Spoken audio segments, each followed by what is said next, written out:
demand, we want to ensure that the prepaid meter and maximum demand meters for all government and ministries, department, agencies understand what it means to understand the essence of power in governance.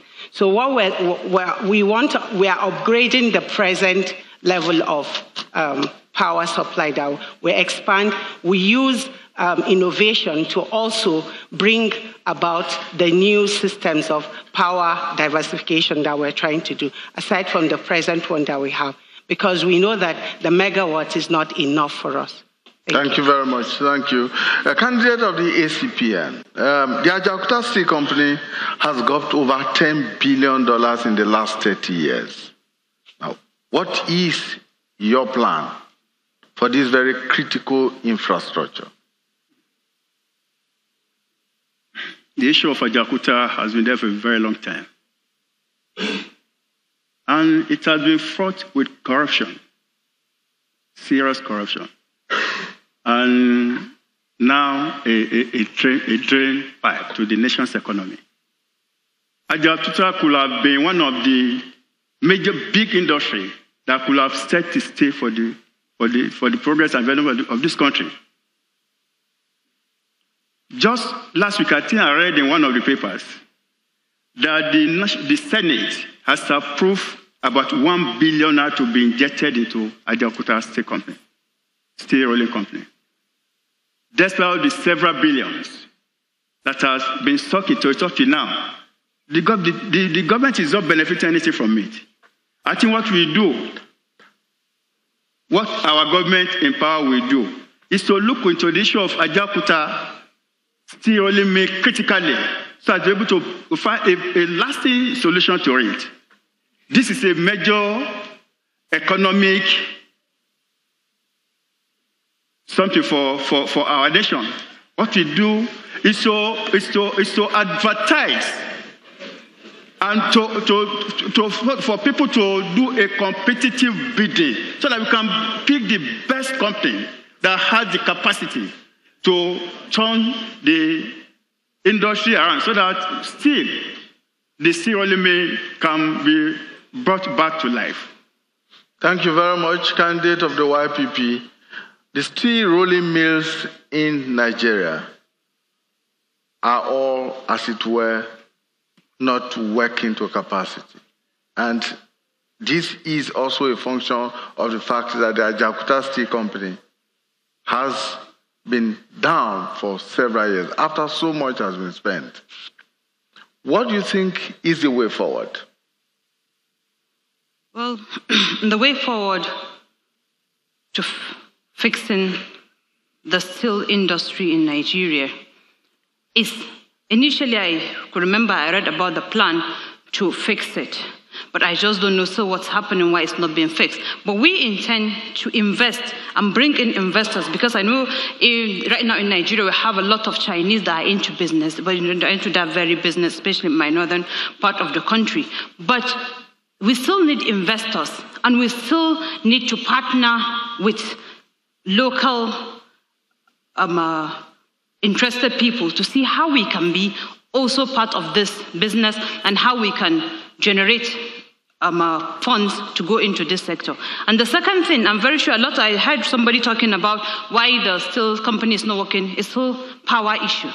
So I think we need to rekindle still patriotism into the hearts of Nigeria to see how we can cripple the generator mafias, because I'm very sure by defeating such, Nigeria will have power supply and most of our industry today will be at work. Thank you. Thank you very much, candidate of the PDP. Nigeria's ease of doing business ranking is currently at 146 out of 190 countries. And there's been an improvement in recent times, yet this is not a very good ranking for our country and for our economy. What will you do to improve the ease of doing business if you get elected? Well, first to look at where your competitors are. If I belong to the BRICS nations, where are they? If I belong to the MINT nations, where are they? If you look at all the rankings, they are just below 100 and you're 146. So it's not good for you to compete. And what are you going to do that? I keep saying that government needs to move out of business and do the right things. There's so many things you can do. Let me take issue of port, for example. Nigerian Ports Authority, for years, looked at the expansion that is coming and everything, and decided not to invest. Instead, we're using money wrongly. Nigerian Ports Authority is the only port in the world that has an office, even guest house, outside its country of operation. They have a guest house in London. And that is the problem. You're not investing money in the business. And the reason why they're not investing money in the business is that the source of their money, is the waste that is in government continues to drive their process. So you need to get these things to be more efficient by allowing them to get their money from the capital market. If the money they are using to operate today is from the capital market, they will become more efficient because they have monies, loans that they need to pay back. They need new managers, and banks will be after them. Thank you very much. Thank you. Candidate of the APC. Can I rebut before I... Yes. Can I rebut? Please go ahead. 1 minute. I thought the candidate of the PDP will at least acknowledge that while under the PDP, we fell 64 places down on the World Bank Index. Under us, we've moved 24 spaces in 18 months, 24 places up in the ease of doing business. The second thing is, if you say investments haven't taken place in years, who has been in office these last 16 years? Isn't it just incredible? Isn't it just incredible how it is possible to keep a straight face and talk about all that has gone wrong? Why this country is where we are today, and why we're where we are today is because of 16 years of mismanagement of resources. That's the problem. That's why that's why we're here today. That's why. So all these investments ought to have been done. We're investing in infrastructure now with 60% less. We're investing in infrastructure, 60% less. We're doing far more with less. That's the kind of thing we're talking about. Our port is 38. Our port is supposed to be taking 38 million metric tons. Thank you very much. Thank you. It's doing 83 at the moment. Thank you. Thank you. So, let me say here that this is not an altercation between two parties. You have the opportunities for rebuttal. Let me come to your question, and that is also related to the ease of doing business. And that's about how to attract more foreign direct investments. If you get re-elected, what would you do differently from what you have done in the last 3.5 years? I think to attract more direct foreign investment to the Nigerian economy. Certainly, what we intend to do is to build on what we're doing. That's why we're talking about the next level. We need to build on what we're doing. At the moment, we moved 24 places up in the ease of doing business. It means, of course, that even internationally, it's been accepted that we're one of the top 10 reforming economies in the world. That's the World Bank report. So what we really need to do is to build on that. And we're doing exactly that. One of the issues with foreign direct investment, of course, is in creating the environment. Power. We need to improve power, which is one of the critical issues for us, which we're doing, improving transmission assets, improving distribution assets. At the moment, we have improved transmission assets by 2,000 megahertz. So where we inherited 5,000 megahertz of delivery on transmission, we are now able to do 7,000 megahertz of delivery on transmission. And we need to keep improving. We need to improve our railroads.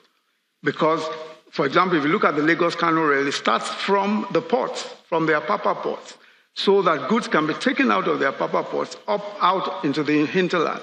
So we need to improve road infrastructure. We need to improve rail infrastructure, which is what we're doing. So the critical investments that need to be made in infrastructure are being made now because today you have a prudent government. You have a government that is ensuring that grand corruption is not allowed so that the resources available to us are being invested in the economy. That's how come we can invest 5 times more than when we were earning $100 a barrel or $114 a barrel. So that's the thing. We will simply focus on what we're doing and improve the infrastructure. Once you improve the infrastructure, foreign investments will come. We'll also create the environment for local industry. That's one of the critical issues for us. creating the environment for local industry. And we're creating that environment already for local industry by all of the steps we're taking, entry and exit of ports. We're doing all of that, looking at the taxation regime. Thank you very much, sir. Thank you. Now, we're on the home stretch now, and we must quickly take a question each on foreign policy. The ANN. Foreign policy. I mean, he said that Nigeria's foreign policy has hardly changed for decades. What do you think is the right foreign policy for Nigeria at this stage of our development and in a changing global environment? Because of one of the R's that we have in ANN about reforming the foreign policies that we presently have. What we're doing differently is to ensure that every kind of collaboration that has been existing before will change. We want to do foreign policies on healthcare service delivery, foreign policies on education, foreign policies on security. What is being one of the problems that has happened to us, that we have a lot of proliferation of issues on insecurities because we've not tightened up the knots on our foreign policy matters. We've not done enough to ensure that this aspect of our system is adequately taken care of. Now we have people coming in from the border side, coming in from the small towns like the Chad basins, the Chad area, the Cameroon area, with arms. What has the present government done about this proliferation of arms and this, which is causing a lot of conflicts within our communities, killing our people and all that? What we are going to do differently is to ensure that there's homeland security, which will ensure that all the military security agencies have an information system sharing, which everybody will ensure that everybody coming into our communities, we are well aware of. There will be sharing of information and ensuring that our borders are secured. And having the fact that right now, what I feel is that government is not doing enough to ensure that places we have given. Thank you.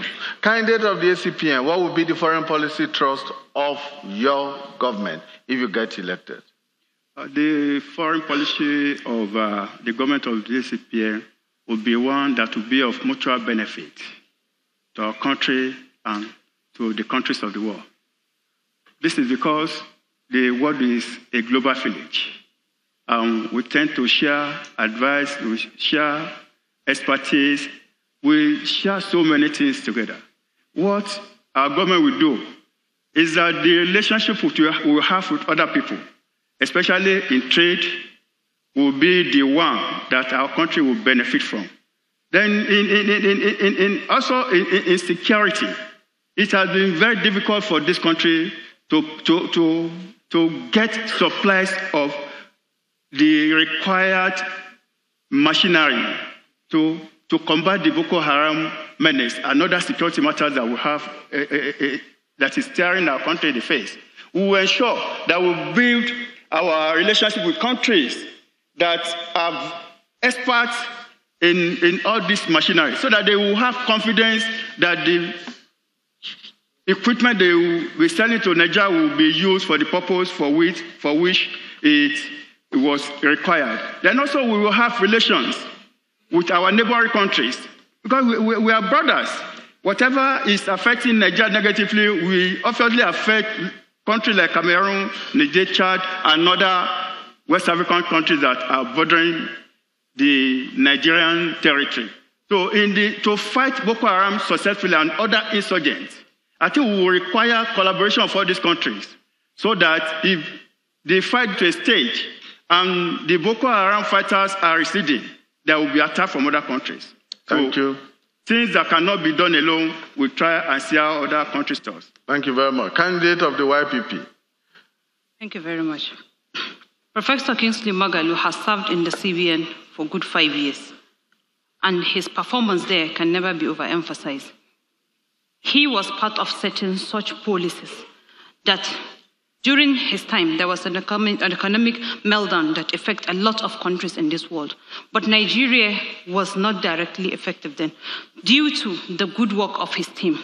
So I'm very sure Professor Kingsley Moghalu has a very good plan for Nigeria to set a very good foreign policies that will suit our country. Thank you very much. Thank you. Candidate of the PDP, what will be the party's foreign policy thrust? Well, will Africa still be the centerpiece of Nigeria's foreign policy? It will remain so. Because I believe that we're first Africans and we have a lot to gain and to offer Africa. And while dealing with other nations, making sure that our relationship is beneficial to our country and brings a lot of value in terms of security, in terms of our economic turnaround and everything that will help us to create jobs and help us to see that it will be a win-win situation. Not a situation where we now go around all over the world borrowing. We would go more to learn about what they're doing, because I believe that what they are doing will be more valuable to us to implement here than a situation where we're almost going to borrow everything from China. Thank you very much. Candidate of the APC. Yes. Now, having drawn the government for 3.5 years, what is it that you think you need to do differently as far as foreign policy is concerned? I think the major focus of our foreign policy is and will remain the economy and security. So, for example, in trade, on trade issues, we're extremely vigilant. We just set up a trade office, a trade negotiations office, which had never been in existence, so that we're able to enter into fair trade agreements with everyone else. And that accounts for some of the work we're doing on the AFCTA. Also, some of the economic partnership agreements that we're supposed to have signed with Europe, with the European Union. These are the sorts of issues that we're looking at. We're saying, for instance, that we cannot sign those EPAs as they are currently, because we're looking out for the economic interests of Nigeria in our foreign relations. Second, of course, is security. One of the points that's been made is that we will cooperate with our neighbors. Indeed, that is what is going on at the moment. The Multinational Joint Task Force is one such cooperation. So Chad, Cameroon, Niger are partners with us in fighting Boko Haram and other forms of terrorism that may be showing up, especially the Islamic State of West Africa and all of that. So clearly, what our foreign policy will and continue to be is our emphasis on the economy, our emphasis on security. All of our friends, whether they are in the West or whether they are Africans, we will judge their relationship with us on the basis of how beneficial they are to our economy and to our security. Thank you very much. Now you have an opportunity to make your closing statement. 1 minute each, not more than 1 minute. Your closing statement. Thank you. It's just to implore Nigerians that we are at a critical stage in the life of this country, and that we should open our eyes and Nigerians should vote for candidates based on the manifesto that they are presenting to them. That Nigerian economy now is vulnerable. It's vulnerable and can collapse anytime. We need an expert, somebody who knows how to turn things around, to fix things, so that Nigeria can be taken back to the path of progress and prosperity. That Nigerians should please vote for the CPN, for a change. We are sure of the reforms that we wanted to bring. We should not be afraid to reform. And that if we vote for a party, Nigeria will be better for all of us. Thank you very much. Candidate of the ANN. Fellow Nigerians, the decisions we have to make in 2019 is whether we want more of the last 4 years or a departure from the last 4 years. We all have experienced firsthand the pains of the last 4 years brought upon us by a cabal that runs the government. What Nigeria needs is freedom from this bondage called the cabal. And what we offer in ANN is to ensure that a new Nigeria is birthed a new Nigeria where you can have opportunities for all to pursue your own happiness, a new Nigeria where we are committed, where we want, the ANN is committed to that new Nigeria. And we are happy that with the 4 cardinal principles that we have in reducing the cost of governance, in reforming our civil services and institutions, in restructuring our economic base, in reorienting all these. Thank you very much. We are committed to reorienting the minds of our people. Candidate of the APC. God bless Nigeria. Amen. Thank you. Amen. Nigeria is where it is today because of 16 years of misrule. The first thing to say is that, will I be allowed? The first thing to say is that poverty in 2004 in Nigeria was 80 million. As of 2014, it went to 112 million in Nigeria. What we set out to do from 2015 was to reduce that poverty and contain it. That's why we set up a social investment program of 500 billion naira, despite the fact that we were earning 60% less. What we've tried to do in the past 4 years is to redress the damage that had been done. We intend, and what we've done in that past 4 years, first of all, is to prevent the leakages, the corruption that brought us to where we were. Thank you very much, sir. Yes. Thank you. Candidate of the PDP. Let me start first by thanking Nigerians, and secondly, thanking my dear wife for his support, especially in this particular journey. And also to remind Nigerians that Atiku Obi presidency is about making Nigeria work again, because Nigeria is not working today. We are in a situation where 4 years ago, on March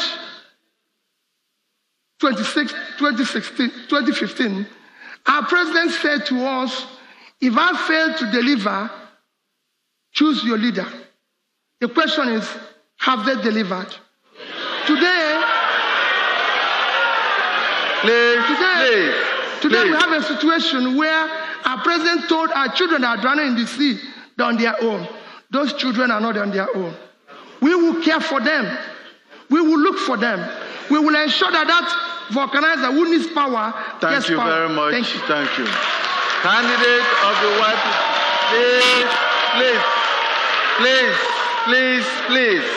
please. Candidate of YPP, your closing remarks.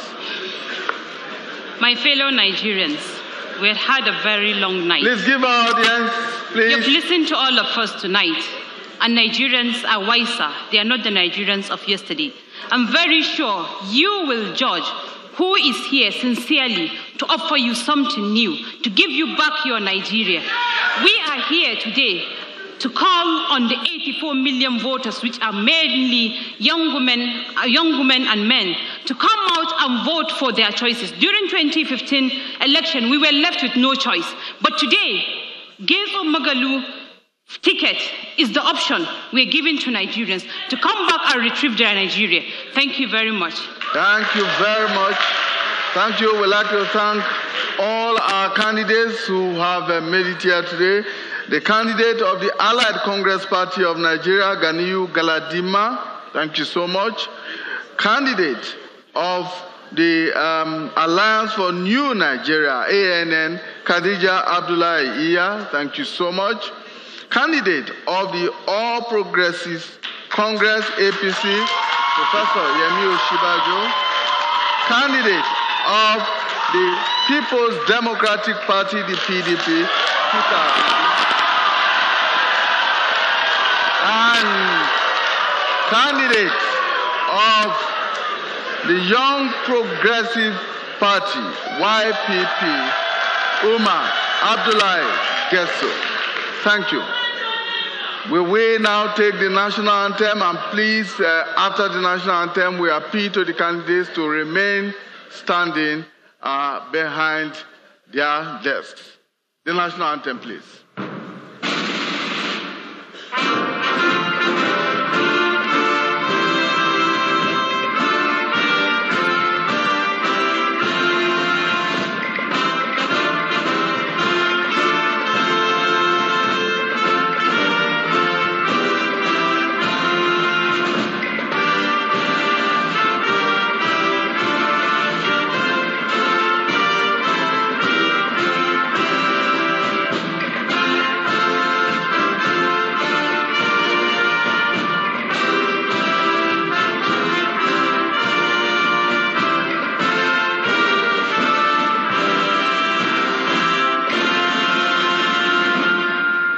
Thank you very much. Please listen to this. Please listen to this. Remain seated. Please remain seated. Nobody should come to the stage. Nobody should come to the stage at this point in time. Remain seated where you are, or if you choose to stand, remain standing. We will be presenting certificates to the candidates, and they will be having a group photograph. Thank you, and please do not step forward if you are not required here. Thank you.